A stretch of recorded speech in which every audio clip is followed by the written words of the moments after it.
compositor, produtor, cantor, escreveu letras para nomes como Maria Bethânia, Maria Gadu, Ana Carolina, aqui de Juiz de Fora, Antônio Villeroy. Indicado para 2 Grammys Latino, mas eu não vou falar disso não. Eu quero saber como é que é sobreviver nessa carreira cultural, nos desafios entre gerações e ele continuar nessa caminhada de sucesso, fazendo turnê, cenas extraordinárias no mundo. Só que agora ele é self-made man. Ele mesmo se vira nos 30. Essa é a nossa história hoje. Eu gostava muito de escrever texto, redação, que no colégio chamava na minha época de composição. Fiquei só eu. Aí quando eu paguei o primeiro aluguel sozinho, o dinheiro que sobrou, deu para comprar um saco de canjica. Aí eu fiquei uma semana comendo canjica. Você acha que essa sensibilidade é o combustível para entrar nesse meio artístico? Completamente. Completamente. Eu sempre, desde criança, eu sempre pensei assim, que havia um mundo que eu enxergava e um outro mundo possível. Opa, olá! E aí? Bem-vindo no meu vídeo aí, eu vou atender vocês. Sejam bem-vindos na Casa da Madame. Muito Olha, obrigado. a Casa da Madame, adorei esse castelhano. Madame Chevard, que vem de Getúlio Vargas. Exatamente. Aí, como vejo que vocês estão conversando, eu queria saber se você aceitaria algo para beber. Eu tenho tanto drinks como bebidas e álcool. Ah, vamos, chopp? É, um shopping. Chopp Stella. Muito bom, Geraldine, né? Então, e para acompanhar o shopping, você aceitar petiscar algo, comer algo? O que você sugere? Vou indicar o que vai acompanhar muito bem esse shopping. Um bolinho de bacalhau. O que vocês acham? Perfeito. Gostei. Ele mora em Portugal, ele é fino. Olha, mas eu sou chato com bolinho de bacalhau, hein? E eu dou uma pontuação depois desse Depois bolinho eu de dou uma bacalhau. pontuação, Tá ótimo. Agora eu faço o pedido de vocês, tá bom? Tá bom, Obrigada. muito obrigado. Antônio Villeroy. Nada de au revoir. Nossa, Não. pas de revoir. Como é sair de Porto Alegre, ganhar um mundo, passando por gerações? Olha, na verdade, sabe de onde é que eu saí? Eu saí de uma cidade chamada São Gabriel. Quando eu era criança, acho que devia ter 40 mil habitantes no máximo. São Gabriel tem um céu de um azul incrível, porque longe das cidades grandes, dos grandes centros, é aquela coisa limpa assim. E eu me criei numa cidade assim, comendo fruta no pé, indo tomar banho de rio, fazendo carrinho para descer a ladeira, né? E é incrível que quando a gente foi morar em Porto Alegre com a família, nos mudamos, eu tinha 8 anos, e fui morar num prédio, então mudava tudo aquilo, mas ao mesmo tempo eu comecei a chorar assim quando eu estava numa janela e vendo uns prédios em construção que botavam aquele X no vidro assim, eu comecei a chorar, eu digo, pai, eu tô no mundo. Eu senti essa sensação, agora eu tô indo pro mundo. Eu tava sentindo falta. Você estava melancólico? Não. Era um sentimento duplo, nunca ninguém... Se uma pessoa te disser que tá sentindo só uma coisa, ela tá te mentindo, porque ele não É um mix. Não é, nunca é uma coisa só, é sempre uma série de coisas. Então, ao mesmo tempo eu estava emocionado, como agora me emociono a te contar, eu me emociono de novo, porque a cena me vem. Então eu tô assim olhando na janela e tava chovendo, era um dia nublado em Porto Alegre, e aí, ao mesmo tempo que eu estava sentindo já um pouco de falta de onde eu tinha saído, mas ao mesmo tempo eu prestei atenção que eu estava indo para um lugar grande e que aquilo ia me levar para o restante do mundo, que dali eu ia para o mundo.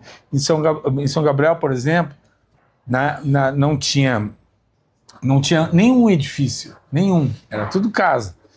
Aí quando às vezes que eu tinha ido a Porto Alegre com a família, assim, passar 2, 3 dias, aí tinha o táxi tinha o taxímetro, aí tinha um cheiro de óleo diesel que eu achava ruim, mas eu achava interessante ao mesmo tempo. Aí o asfalto, em São Gabriel não tinha asfalto, o asfalto das ruas. Tudo foi uma novidade imensa. E aí quando eu fui morar em Porto Alegre, eu senti assim que eu estava indo... Porque antes, olha só, eu achava que todo mundo era de São Gabriel. Na minha casa, a gente ouvia toca-disco. Tinha toca-discos com A 5 música discos. sempre teve presente na sua vida? Sempre teve presente, porque o meu pai tocava, era advogado, mas tocava acordeon, tocava piano, violão, compunha, cantava tangos. E a minha mãe era advogada também, não era... Aí não, vamos brindar. não era da música, mas sempre gostou muito de música e sempre nos estimulou muito a pensar. Minha mãe também era professora de filosofia, então ela nos ensinou a pensar, a ver o mundo, né, com olhos assim de realmente observar. Pegando esse mix todo, e um pouco a gente conversou aqui nos bastidores, você sempre teve uma sensibilidade exacerbada até pela existência. Raciocina comigo. Eu saí de uma cidade pequena e eu tenho um mix de sentimento para mim, de melancolia de estar deixando aquilo, o céu que era diferente para trás, mas o mundo se abrindo. Você acha que essa sensibilidade é o combustível para entrar nesse meio artístico? Completamente. Completamente. Eu sempre, desde criança, eu sempre pensei assim, que havia um mundo que eu enxergava e um outro mundo possível. Um mundo possível de ser transformado na realidade e um mundo possível de ser transformado antes da realidade na imaginação, né? Então, quando tinha esse toca-disco em casa, o disco que mais tocava era de um regionalista chamado Paixão Cortes, que é o cara que organizou toda a coisa do gaúcho, a coisa da vestimenta, foi o cara que sistematizou isso, né, para transformar isso numa tradição que mais ou menos existia, mas estava meio largada. E ele tinha sido colega do meu pai no colégio. E ele gravou uma música do meu pai, ele era cantor também, no segundo pai era disco compositor. dele. Meu pai também era compositor. E aí, o disco mais tocado era esse, do Paixão Cortes. O segundo era a Quinta Sinfonia do Beethoven. Depois vinha Frank Sinatra, vinha João Gilberto, vinha samba, vinha muitas outras coisas, né?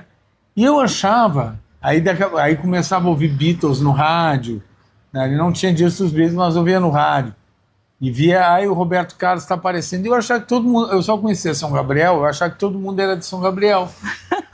Eu achava que todo mundo era de lá. Aí um dia eu vou no Volmer, que era uma livraria, e tinha um cara que era a cara do Beethoven. Aí eu digo, o Beethoven. Esse é o Beethoven. E aí eu fiz uma música, né? Aí eu tô fazendo um disco agora, que é o nome do meu show também, que é Cenas Extraordinárias, que é principalmente sobre essa fase da vida. Então tem uma música que diz, eu vi o Beethoven no Volmer, né? Preste atenção nessa canção que eu vou contar, o meu encontro com Beethoven eu vou contar, preste atenção nessa canção. Agora me conta aqui, não sei. Quando é que você descobriu, porque você fez faculdade, quando é que você descobriu que você ia compor, ia seguir a carreira artística? Eu comecei a compor antes disso. Isso quando era... Mas eu só quero terminar um raciocínio, que quando a gente estava lá, que eu achava que todo mundo era de São Gabriel, até o Beethoven, depois eu descobri que o Beethoven, não, a minha mãe falou, não, ele é alemão, já morreu, não sei o que é.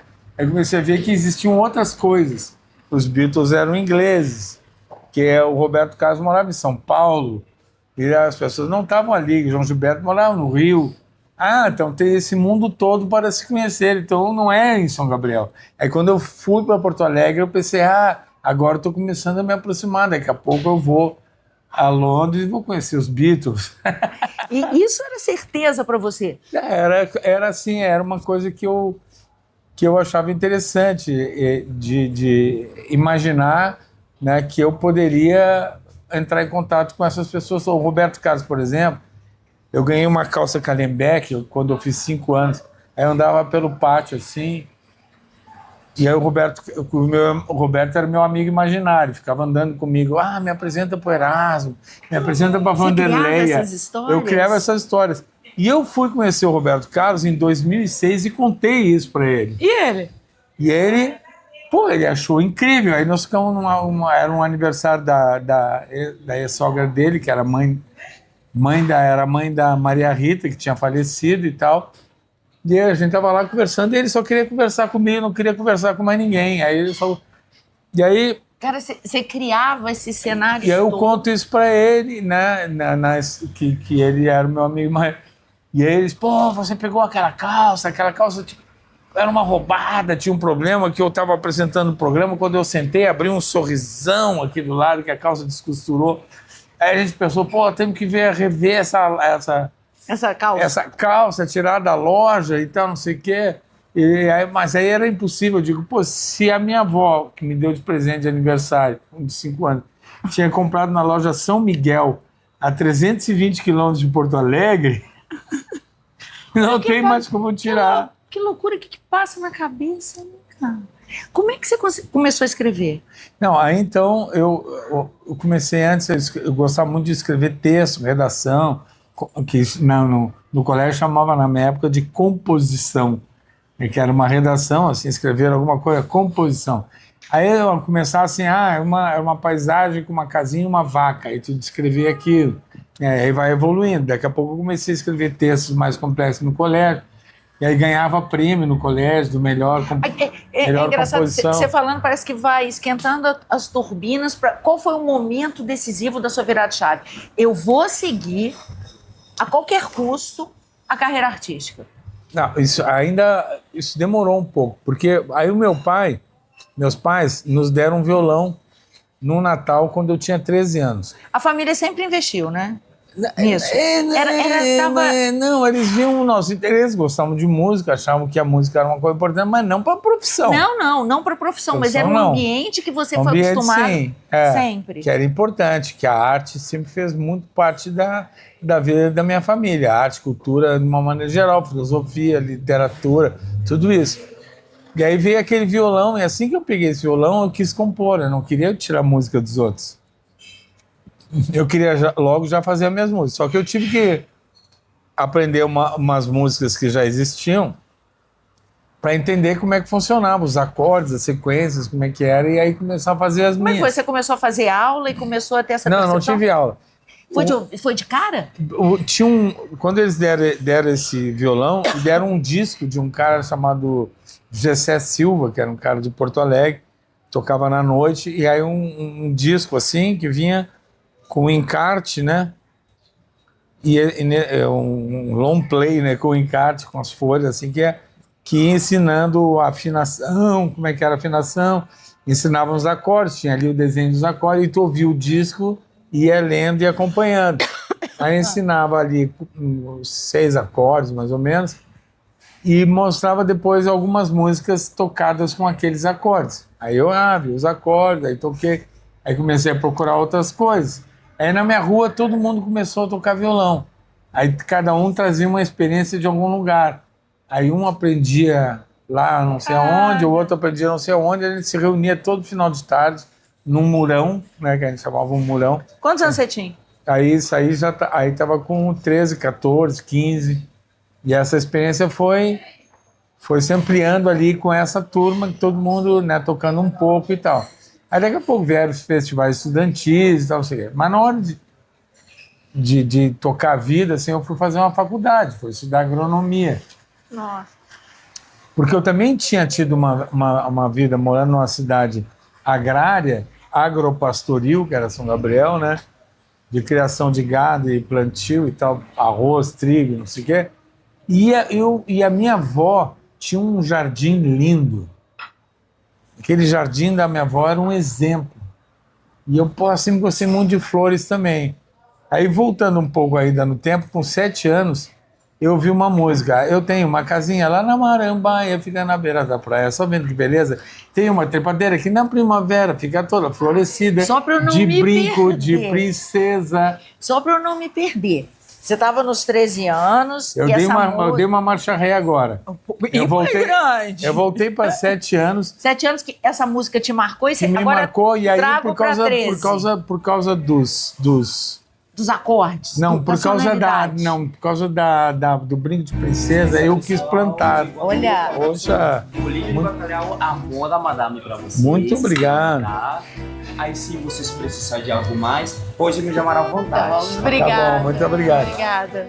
Não, o que eu queria dizer é que eu, dos 13, aí começamos a tocar violão e tal, não sei o que, babá. Onde é que você pegou a estrada? Eu compus um monte de música, já tinha, mas na hora de pensar numa profissão, fui fazer agronomia. Por que eu fui fazer agronomia? Por Porque causa eu vim de lá. uma cidade agrária e porque quando eu tinha... Quanto tempo durou? Você formou? Não, mas quando eu tinha 7 anos, eu me encantei com brinco de princesa e resolvi plantar brinco de princesa. E aí eu fui varrer o pátio de uma vizinha e pedi para ela uma nota que era um Tiradentes, na época era 500 mil cruzeiros, e eu comprei as sementes e plantei brinco de princesa e amor perfeito.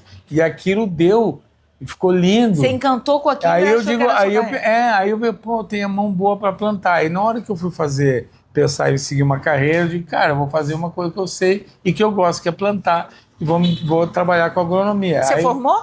Não, aí fiquei 3 anos e meio na faculdade, mas aí eu ganhei um festival de música universitária, e aí a música seguia, aí daqui a pouco eu comecei a viajar e comecei a fazer show, Como é que você compôs assim? Quem foi o primeiro artista conhecido que você compôs?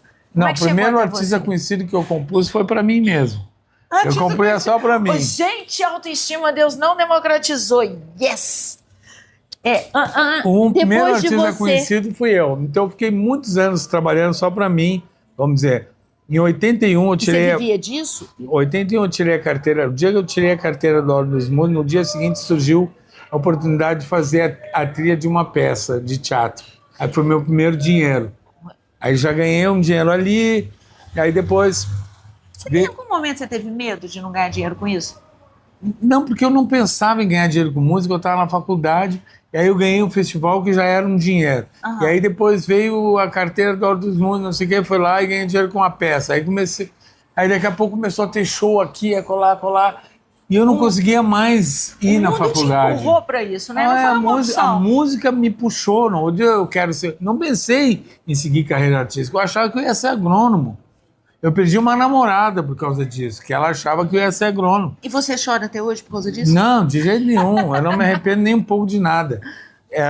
Eu estou dizendo que depois eu fiquei sabendo, muitos anos depois, que ela terminou comigo, porque ela viu que eu ia ser músico. Que eu não ia ser agrônomo. E de repente... Que ela esperava que eu fosse agrônomo. E eu também achava que eu ia ser. Só que a música me levou quando eu vi. Passaram-se anos, Então, e eu estava vivendo aquilo. Você foi. Eu fui, a música decidiu por mim. E aí, Aí você mudou para o Rio? Aí eu, antes aí eu mudei para o Rio e passei um perrengue no Rio na primeira vez. De 87 a 90 eu morei no Rio, porque os 2 produtores de disco disseram, você tem que vir para o Rio, vamos gravar o teu disco e tal, não sei o quê. Blá, blá. Aí daqui a pouco tem que esperar, porque agora só quero saber de banda de rock, tem que esperar. E eu me mudei com uma banda, assim, fomos alugar um apartamento junto. Um dia todo mundo saiu, fiquei só eu. Aí quando eu paguei o primeiro aluguel sozinho, o dinheiro que sobrou, deu para comprar um saco de canjica. Aí eu fiquei uma semana comendo canjica. E nem assim você pensou em voltar para trás? Aí, comendo canjica, aí eu fui pensar o que eu sabia de música. Comecei a escrever quando eu vi que eu tinha um método de harmonia. Comecei a dar aula. Aí você passei se virou, a dar aula. Né? Eu fui dar aula, comecei a dar aula, dava aula em uma escola de música lá em Ubatuba e até São Paulo. E a tua turma te largou para trás? Não, então a gente sempre junto, mas é que um casou, outro foi para a Alemanha, outro foi não sei o quê, e as pessoas tinham que fazer outras coisas. Depois do Antônio Villeroy que você compôs, quem foi o primeiro que emplacou uma música sua? Depois de muito tempo, depois desses perrengues, eu comecei a ir para a Europa antes. Antes de fazer sucesso como compositor, fui tocar na Europa. Aí viajei por vários países. Oportunidade que também chegou aleatoriamente. Foi rolando, um convite que aconteceu e eu comecei a fazer um festival de música brasileira na Europa que de 96 a 2006, sendo que a partir de 98 se transformou no maior festival de música brasileira da Europa. Eram 7 dias com entrada franca para 10 mil pessoas. Você acha que você precisou ir para fora para fazer sucesso aqui? Não, tudo é o mundo, para mim, tudo é a mesma coisa, eu não consigo ver isso. Para mim tudo, não tem fronteira, não existe, eu sou uma pessoa do mundo mesmo. E eu posso não ter sucesso aqui, posso ter lá, posso não ter lá, posso ter aqui. Isso está sempre mudando, porque a gente tem que estar sempre alimentando. É uma carreira que te exige o tempo inteiro renovação e presença. E daqui a pouco tu tá todo estruturado, com uma puta produção, não sei, um monte de gente, daqui a pouco tu está sozinho. Você já passou alguma queda assim que te chocou? Você estava no ápice e foi no fundo do poço? Não, eu não conheço fundo do poço. Fino. Quer bolinho? Ou eu quero. Você não conhece o fundo do poço ou você foi e encontrou uma mola? Encontrei uma. Eu caí no poço, saí num poço. Você nem percebeu que era o poço pelo andar da carruagem. Cara, você já percebeu que você nunca planejou nada, né? Não, não é bem assim. Não. Ué, Não, a carreira. você fala que a Não, carreira a carreira chegou pra você musical de qualquer jeito. ela aconteceu assim. O que eu planejava era fazer música bem, compor bem e tal, né? Mas eu não pensava em fazer uma carreira de música. Depois que ela começou, que aí foi lá por quando eu larguei a faculdade, eu digo, bom, agora é música. Aí você tem que viver Aí disso. passou a ter um planejamento. Ou seja, nos primeiros 2 anos como profissional, eu não tinha pensado. Depois que a coisa se consolidou, e isso aconteceu com muita gente lá Foi natural. no Rio Grande do Sul, porque quem está longe dos centros, longe das gravadoras, Não, longe assim, da voltando mídia. Eu sei, mas você planejou ser bom, compor bem, se aperfeiçoar, mas você teve alguma atitude? Não, eu vou fazer isso porque eu quero chegar ali. Depois que... Teve estratégia ou não? Sim, aí depois que eu... Quer? Depois que eu larguei Antes, a primeiro faculdade. as damas. Sim, senhora. Depois que eu larguei a faculdade, sim. Aí teve todo um planejamento. Então né? você não é tão doidão assim não, né? Não, eu não sou Pezinho doido. no chão. Não, Isso eu é não. ceninha sua.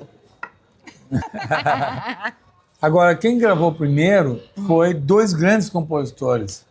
Então eu tiro o chapéu dessa situação para essa situação, porque 2 caras que eu admirava Quem? muito e foram lá e gravaram uma música minha em dueto, Belchior e Ednardo. Foram os primeiros que gravaram uma música minha. Tem alguma artista que gravou, você ficou no ódio, que você não gosta dela, alguma coisa?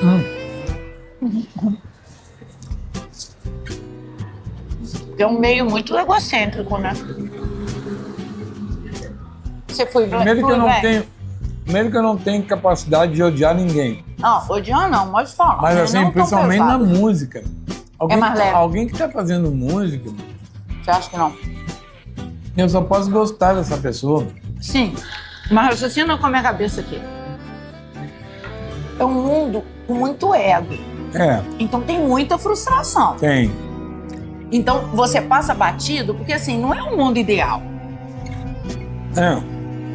Nenhum mundo é ideal, né? Mas esse eu acho que o mundo artístico tem as pessoas têm um ego mais exacerbado, Claro. né? A Então, pessoa está ali se exibindo. e isso que eu tô te É falando. uma exibição. É. Mas Como é que aí- você lida com isso? Tranquilo? Eu vou dizer, quando eu era, assim, antes de pensar em ser músico, não sei o quê, eu cheguei a pensar em trabalhar com cinema. Eu disse assim, mas se eu trabalhar com cinema, eu quero ser diretor. Porque o diretor, ele ganha bem, tem prestígio, todo mundo no meio conhece ele, mas não vai sair um monte de paparazzi atrás dele, vão sair atrás dos atores. Então isso mais ou menos aconteceu comigo como compositor. Boa. Você queria compor, mas você não queria paparazzi atrás Eu de não você. queria, eu queria uma vida mais... Então assim, por exemplo, eu nunca virei um popstar, eu não foquei nisso, né? Eu fico pensando, lembrando amigos meus, assim, que mais ou menos da mesma geração, que estavam na mesma situação que eu em determinado momento, e eles focaram No sucesso. no lance, no sucesso, e ser um artista da mídia e não sei o que lá. E isso me dava um pouco de preguiça, sempre deu, sabe? E aí o que eu tenho? Eu tenho públicos no mundo inteiro. Nos Estados Unidos, na Europa, em vários países da Europa. Assim, não é todos os países, mas tem na França, tem na Holanda, tem na Alemanha, tem na Áustria, tem na República Tcheca, tem na Espanha e tem em Portugal, principalmente nesses países. Então, pô, circulo ali, blim, blim, blim. E no Brasil também, em vários lugares assim, mas não sou um cara da alta mídia, né? Só que eu consigo viver bem, sustentar minha família e ter um pouco de sossego e prazer com tudo isso. Você conseguiu ter o seu sucesso pessoal, fazer o que você ama, viver disso e ter paz mental. Seria essa Exato. tríade. Mais ou menos, exatamente. E você falou em ser, pô, me dá uma preguiça danada fazer sucesso. Mas não te dá Não é preguiça. fazer sucesso. Não é fazer cena. O retorno... Não, essa coisa de tu estar sempre em evidência e ter que ter uma resposta para tudo. Você acha que isso frustra? Não, isso é chato. Isso é cansativo. Eu acho cansativo. Eu não tenho saco para isso. Mas você tem saco, paciência e disposição de fazer show no mundo inteiro e você mesmo dirige numa variante. Achei que você estava chegando de Mercedes, você chegou de variante no show. Não, em Porto Alegre, né? Em Porto Alegre tem um amigo meu que me empresta uma variante sempre, que eu vou para lá, e eu acho o máximo aquilo, porque aquele motor de Volkswagen, cara, eu acho muito legal. Porque eu tenho um carro bom na Europa, tive muitos carros bons no Brasil também, mas não tem mais carro no Brasil. Então, quando eu venho para cá, lá em Porto Alegre, esse amigo empresta. Quando eu venho aqui para esses lados, eu alugo um carro. E você Mas mesmo... eu não alugo variante. Não. Até porque quero ver você achar uma variante para alugar. Não vai achar. Não vai achar. Mas você não tem preguiça de levar a sua arte em qualquer lugar que seja para o seu público? Eu adoro. E outra coisa, eu gosto de dirigir. Gosto de mudar de um lugar para o outro, vendo a paisagem, né? E são momentos que eu estou dirigindo, eu estou concentrado em dirigir, mas ao mesmo tempo eu estou organizando meu pensamento. Estou me organizando, estou pensando coisas, né? Aquela paisagem, os esforços que a gente tem que fazer, às vezes, para superar um cansaço. Você faz o que você ama? Totalmente. Mudaria alguma coisa? Deixaria de fazer ou teria feito diferente? Não. Não? Eu não consigo... Olha, a minha mãe, que era, né, era professora de filosofia e tal, ela me iniciou no existencialismo sartreano. Aí, então, eu não posso imaginar uma situação que não existe. Não posso lidar com uma hipótese, porque a existência precede a essência, segundo é o tópico principal, vamos dizer, do existencialismo. A tua existência que determina, né? Então, a minha existência, eu não posso tentar imaginar uma situação que não aconteceu, porque isso sim levaria a uma frustração, a melancolias, se eu tivesse feito... Não tem. A realidade que aconteceu foi essa. E aí, a partir daqui, o que eu faço? Outra coisa do Sartre importante. Importante não é o que fazem com a gente, é aquilo que a gente faz daquilo que faz com a gente. Então, aquilo que eu fiz comigo serve também. Eu fiz comigo, o que eu vou fazer agora? Não adianta eu ficar me culpando, que é uma coisa cristã, judaico-cristã, que eu não gosto, ficar crucificando e sofrendo, se eu tivesse, eu não deveria ter feito tal coisa. Não tem isso, eu estou fora. Dentro dessa sua visão, principalmente de não arrepender do que ter feito, encarar a vida sempre de uma forma muito mais otimista, como é que você vê hoje o fazer sucesso? Com os adventos da rede social, alguns dizem empobrecimento cultural, a sua trajetória, pelo que você passou na vida como artista. Como é que você vê hoje a arte no mundo? Eu acho que tem muita gente produzindo coisas geniais. Às vezes eu dou sorte de encontrar algum vídeo de música ou de outra coisa, também de pintura, de pessoas realmente elas fazendo. Não é inteligência artificial, elas mesmas fazendo. E eu vejo coisas incríveis.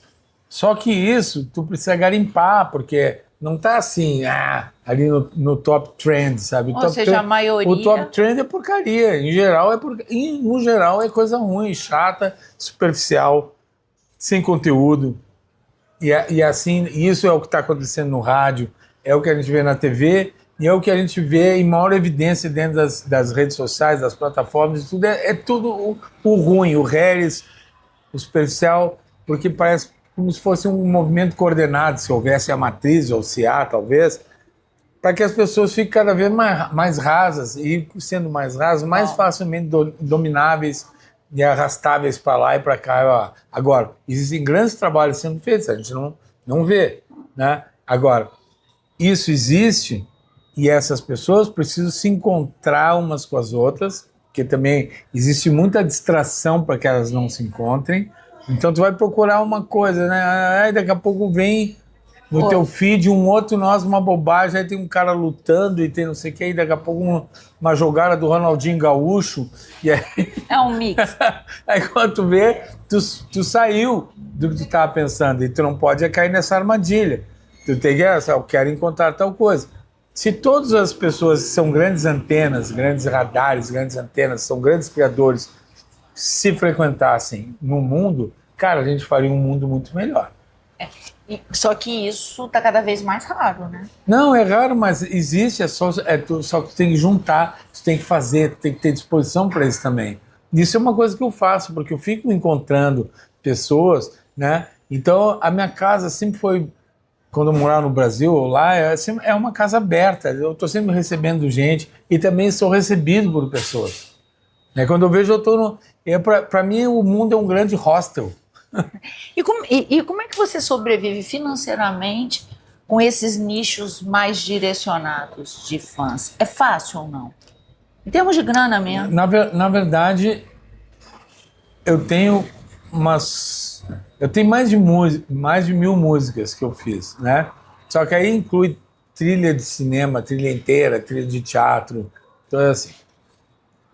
E tem umas 300 canções que se tornaram populares em vários lugares também. Uhum. Então eu recebo direitos autorais sobre isso. Eu recebo pelos Estados Unidos, recebo através da Espanha, de todo o resto do mundo, e recebo pelo Brasil. Né? Então isso já dá uma boa segurada. Esses royalties, com o fim do CD, do disco físico, diminuiu bastante. Porque quando tinha o disco físico, aquilo ali, cara, era, só para ter uma ideia, uma faixa, cada venda de uma música num disco, ela valia 6 centavos. Uhum. Então, se tu tinha 1 milhão de discos vendidos, era 60 mil. Se tu tinha num disco 5 músicas, era 300 mil. E aí essa música toca no rádio, então você ganha. Aí tu vem toda a bolada do rádio. Ela tá na novela. A novela, cada 1 segundo são R$30. Oh. Aí tu fica ali ouvindo a novela, pô, hoje deu 30 segundos, deu 900 reais. Isso aí tudo engorda. É fonte de renda. É fonte de renda. Quando a novela reprisa, tu ganha isso de novo, igualzinho como foi da primeira vez. Mas e agora que não tá... Mas por exemplo, esses dias tem alguma novela que música minha reprisando, daqui a pouco eu vi, o que é essa coisa gorda que entrou na minha conta? Que alegria! Aí eu também vou fazer parte. Aí eu fui ver, é a novela Caras e Bocas que voltou, então não vale a pena ver de novo, então, seguir. E aí, entrou essa grana extra, né? E aí tem essa coisa assim... Mas tá diminuindo. Mas tá sempre ali, sempre tem. Mas, ao mesmo tempo, eu comecei a fazer mais show também. Porque teve um determinado momento que eu era o 6º compositor mais tocado do Brasil. Eu tava com o Burro na Sombra, em 2008, 2009. Não, a música foi mudando. Essa mudança? A mudança foi se transformando, mas a gente sabe que é o Deus mudança.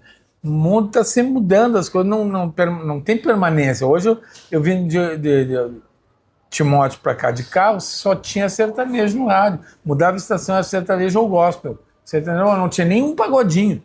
Nenhum pagode tinha, nada. É só sertanejo e gospel.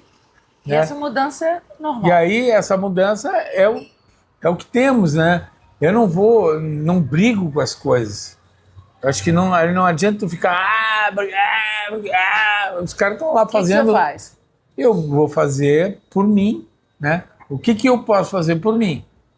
É aquela coisa, não é importante, não é o que faz comigo, é o que eu faço daquilo que faz comigo. Então, onde eu vou achar o meu caminho agora? Vou fazer isso. Vou fazer uma musiquinha no sertanejo também.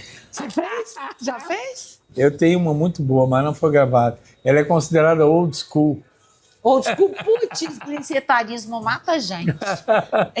Como é que você sobrevive ao etarismo? Não tem. Eu não sinto isso. Não, você acha que você tem quantos anos? Eu tenho 5, 7, 14.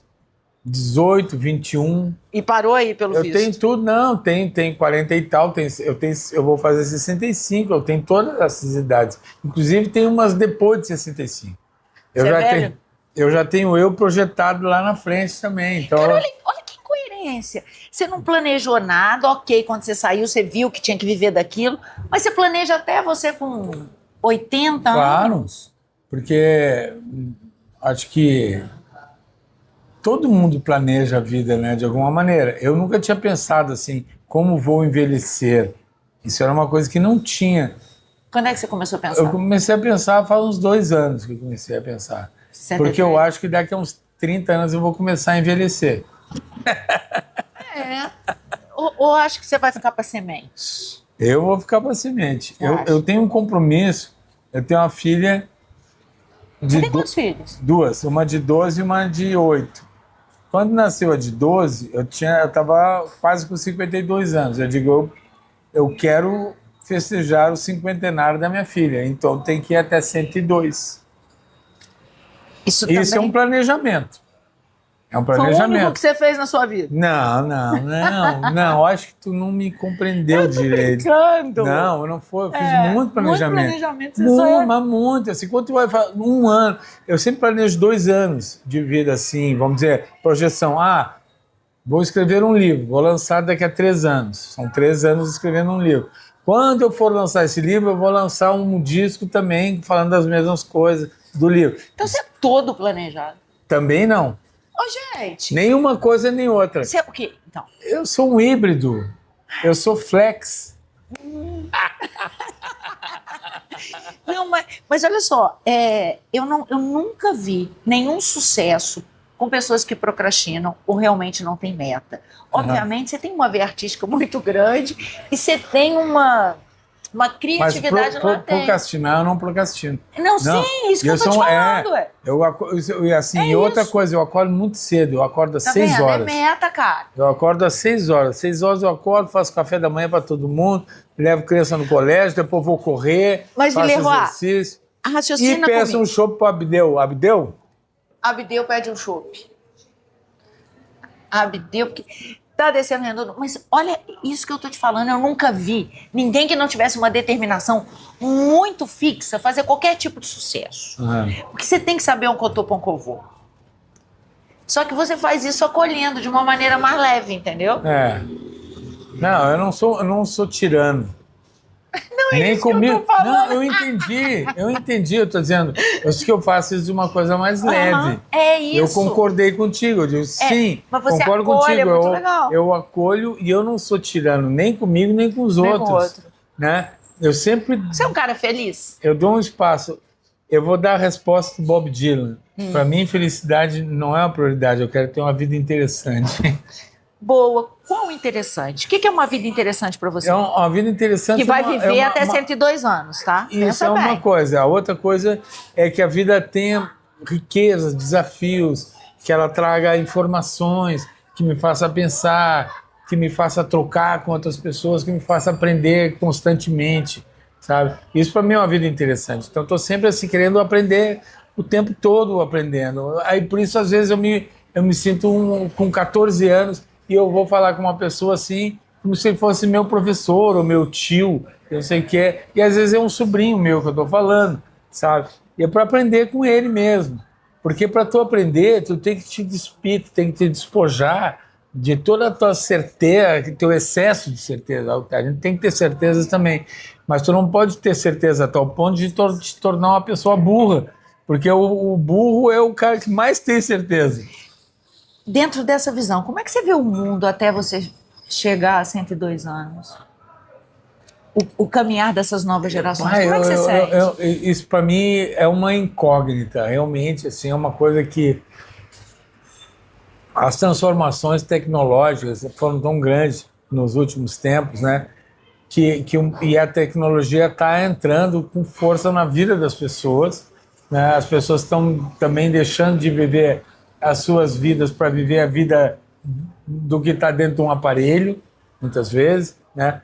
Então recorrendo à inteligência artificial e tal. Eu não estou dizendo que eu sou contra a inteligência artificial, mas eu Você acho... acha que está empobrecendo? Eu acho que o ser humano está empobrecendo. O ser humano está perdendo seu conteúdo. E você como E compositor? isso eu não posso, isso eu não É. quero, isso eu quero, isso é uma coisa que eu quero manter. A outra coisa que eu acho importante que é o seguinte: a gente veio de um paradigma de séculos do paradigma masculino. Eu acho que está na hora de entrar no paradigma feminino. Mas o paradigma feminino não é a mulher se comportar com as mesmas aberrações que o homem. A mulher, agora a mulher, mas aí faz o mesmo tipo de guerra, faz o mesmo tipo de exploração, o mesmo tipo de...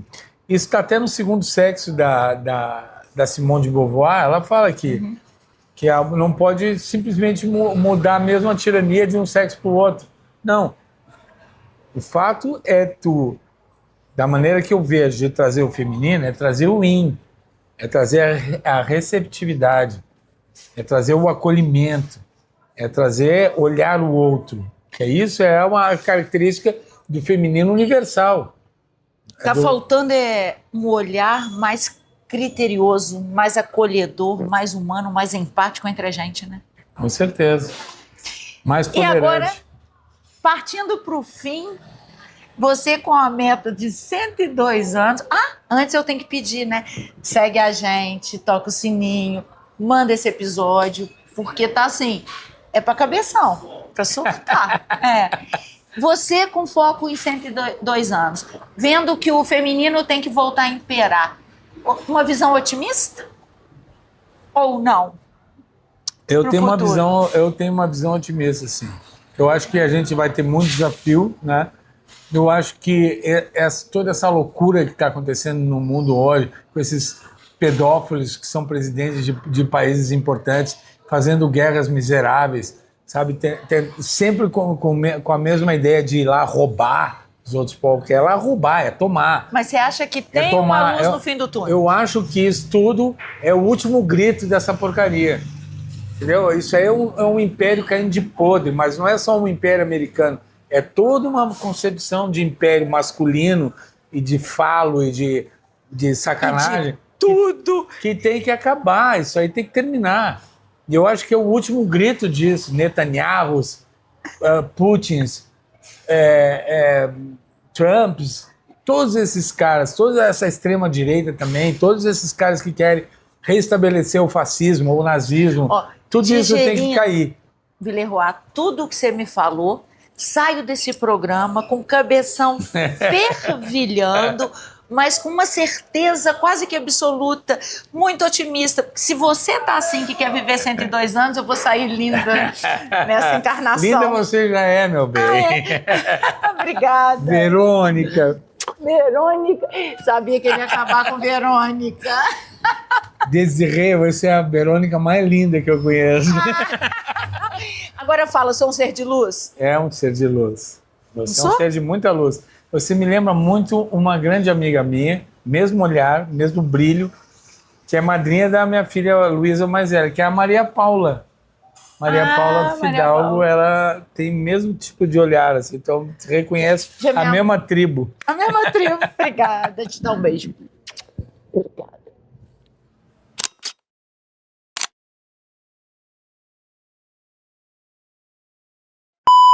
Gostou? Acabou lá em cima, né? Acabou lá em cima. Acabou com...